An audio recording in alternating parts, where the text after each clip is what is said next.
Hey ladies, this is Carol Henry, your Creative for a Purpose paper craft leader, with my beautiful assistant Caroline Gibbs, who has agreed to help us today make bead bracelets. Yes, it is very fun and very easy and very beautiful. So we are excited to show you how to make this awesome craft. I'm going to wear mine. First, I'm going to show you what we have in the bag. Each one of you are going to get a bag like this with everything that you need to make your beads and then string to a bracelet. With the exception of two things. You're going to have to get mom or dad to give you some aluminum foil and a pair of scissors, because those are not in your bag. Okay, Miss Caroline. There you go. Okay, so first you're gonna get your instructions, and we have a copy of these, and we're gonna also put each step up on the screen for you as we do the step. So that's the first thing that's gonna be in your bag.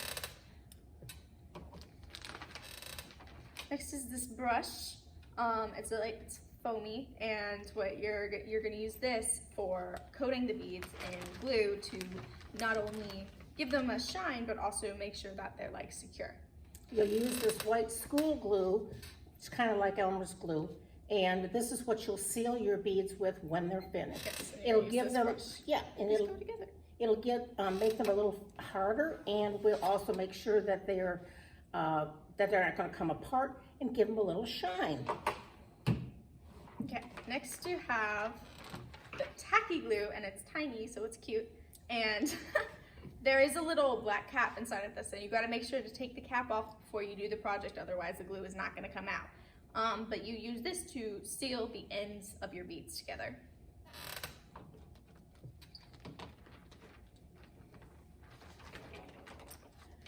You get a little piece of cardboard that has two needles on it. Their point is sharp, so be very, very careful not to be poking yourself or anybody else with it, but you'll have two needles in there.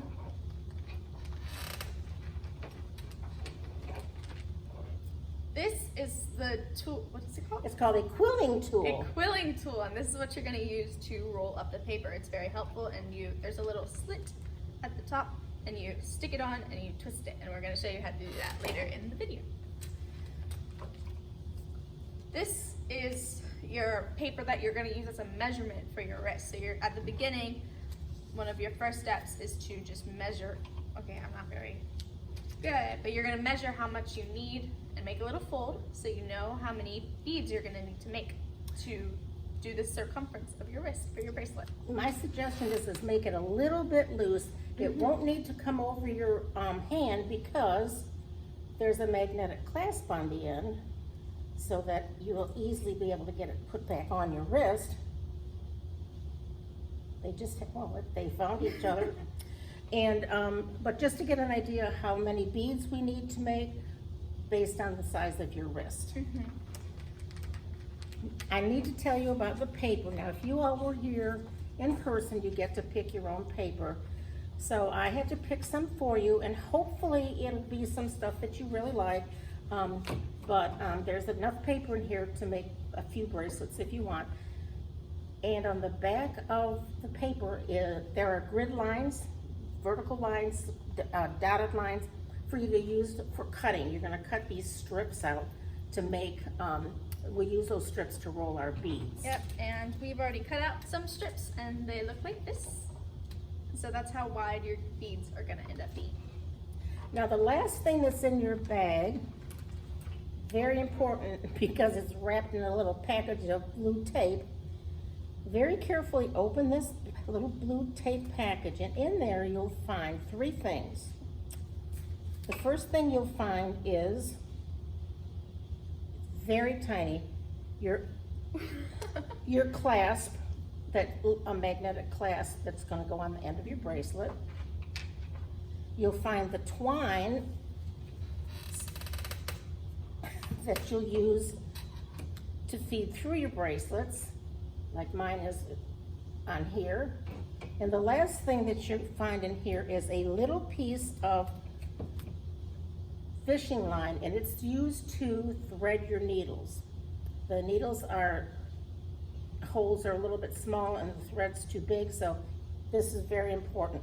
You might want to stick it back on the blue tape just so that you don't lose it, because it's invisible. Okay. What do you say? Should we get started? Yeah.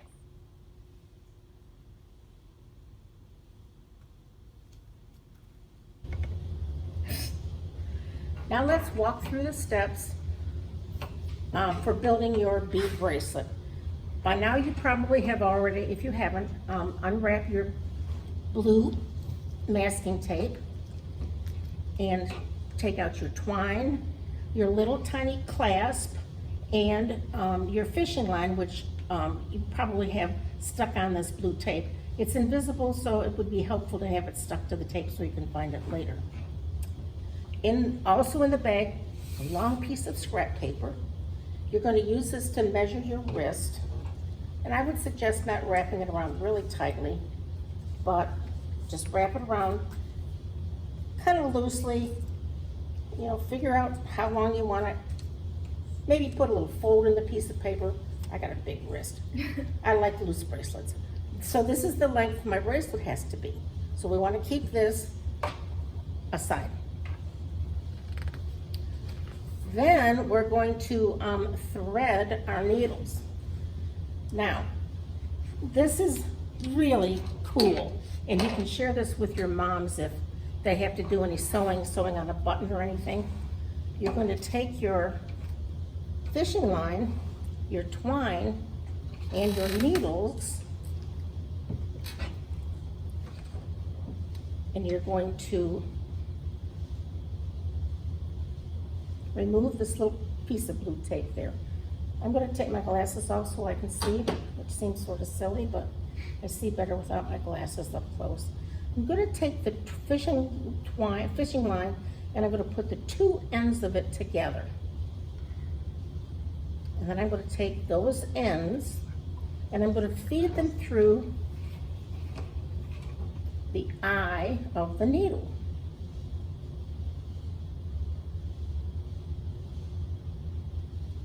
Like so.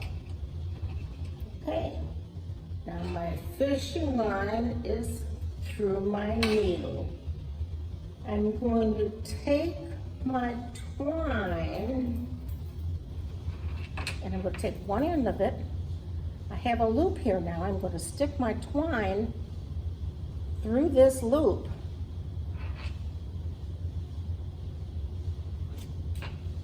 And kind of pull it.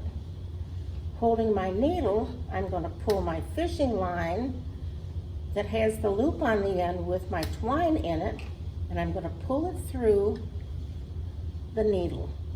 My fishing line, I pull it off, and my needle is threaded. Magic. Very, very handy. You're going to do this twice. It's going to end up looking like this, where you have part of your twine on both needles. And I've already done it for the sake of the video, but this is what it's going to look like. Okay. The next thing we're going to do is take our magic needle threader here and our fishing line. Again, we're going to take the two ends, put them together.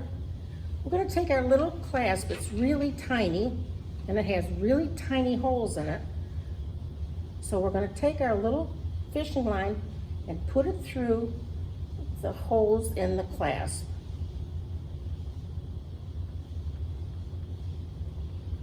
I don't think that made it. When you have old eyes, things don't work quite as, oh, I think I have it. Yay.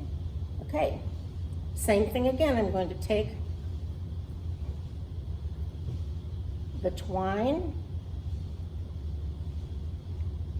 I'm going to feed it through the loop.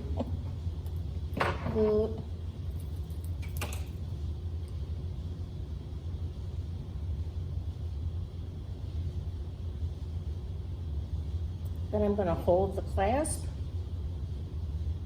I'm going to drag those loose ends through the loop, through the hole on the clasp, pull my fishing line, and now our clasp is threaded through our twine. This is a good time now to take your twine and match the ends. We want to find the middle. Find the middle of your twine. Your needle's on there now, but that's okay, that won't hurt. Find the middle of your twine, and you're going to put your clasp right at the middle point of your twine. I'm going to move my needle out of the way because I don't need it up at the end right now. Okay, so my clasp is hanging on a loop. I'm going to make a little knot in this. I'm going to feed it through the loop of the twine, pretty close to the clasp. Now I have a little loop, I have a little knot, and I have my little clasp already, needle already threaded knotted and ready to go. Okay, so Miss Caroline, we already have yours threaded over here, and she has already put a couple of beads on her thread, and she's going to show you how to do this. She has 3 beads already threaded. One of the things you want to do after your first bead is on is you want to center your clasp. Let's see if, well, maybe you can see it. I'll put my fingernail behind it. You center your clasp on that last bead so that it's hanging evenly. Oh, like this one. So that you have a nice little triangle of your clasp at the bottom and then your knot, and then it's going to look like a little triangle of the 2 sides of your twine and your first bead.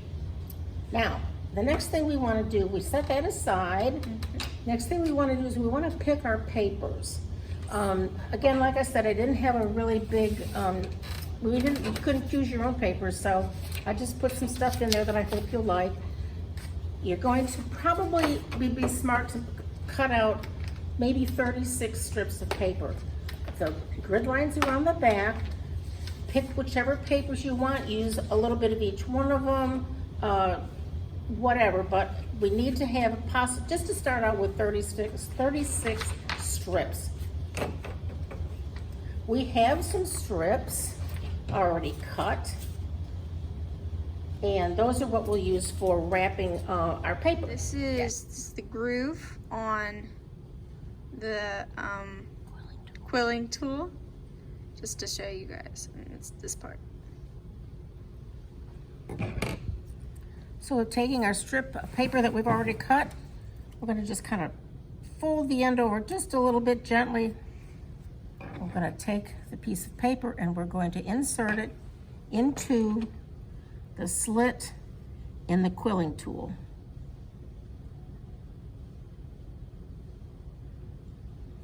I think you get that really close to the camera. So just to pull it up? Yeah, just pull it up and then over here.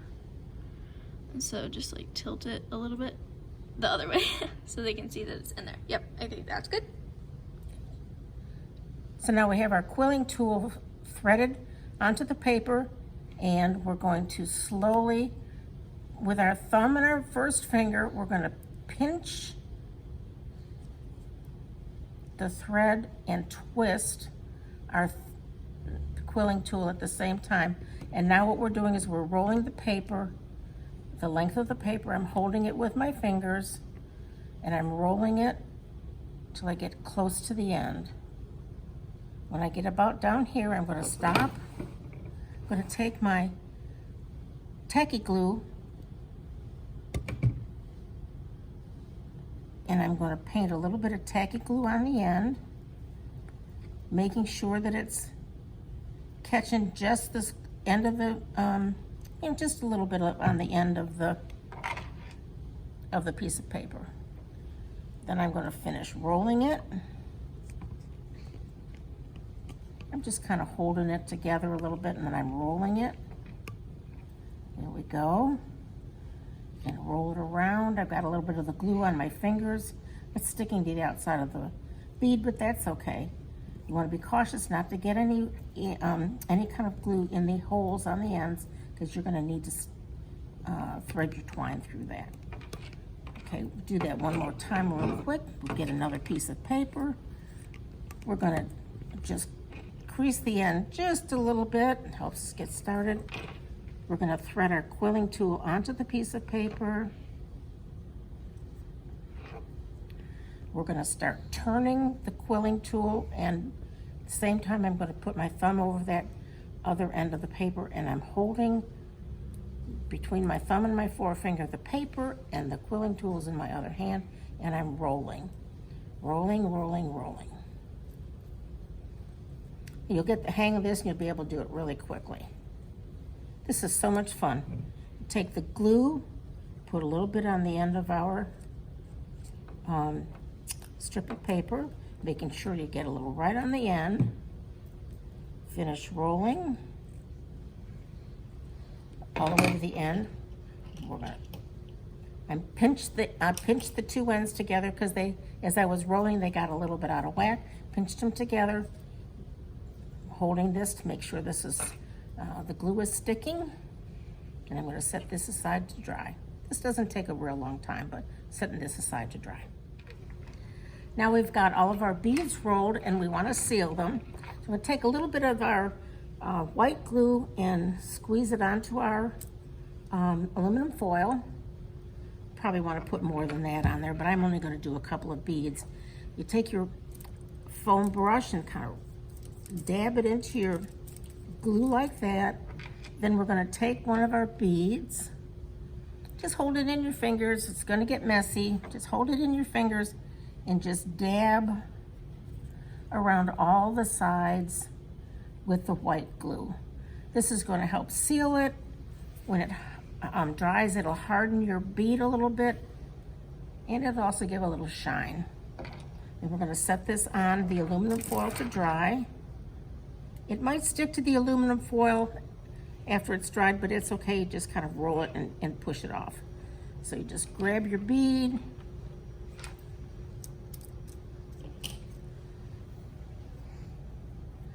and just put some glue all the way around it, being sure that you get a little bit right on that end where you finished rolling.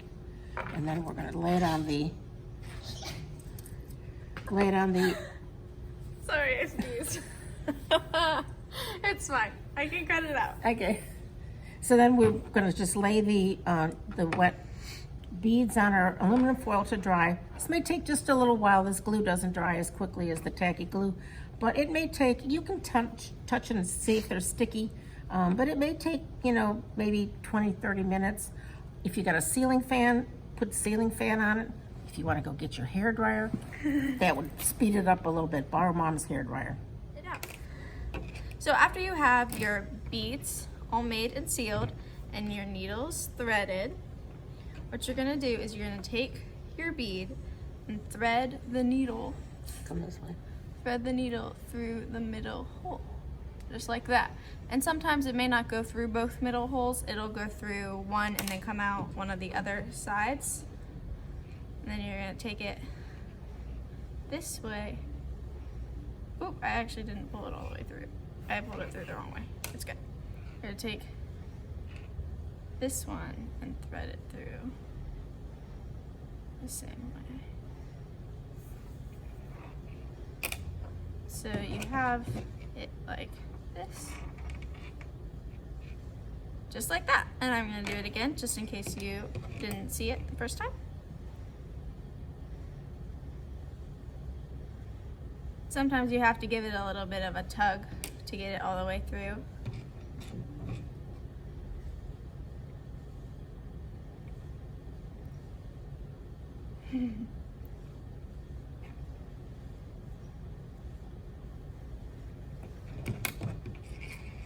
And you could just pull it tight. Just like that. And we can, it's over here. Okay, so the last thing you have to do is take your piece of fishing wire and do the same thing you did to this one, but with this side. And so what you're gonna do is you're gonna thread your fishing wire through your clasp. from the same side.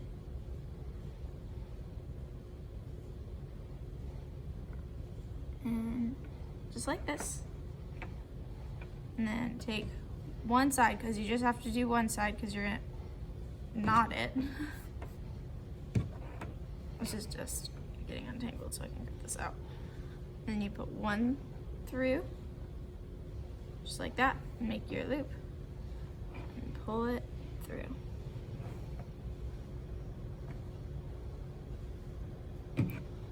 And so once you have that done, wait, what? Did you have to do both sides? No, you're just gonna tie it. And then bring this. No. How did that get there? Oh. Oh, yes. Like this. Bring it like that. And so you have these two, and you're just gonna tie it.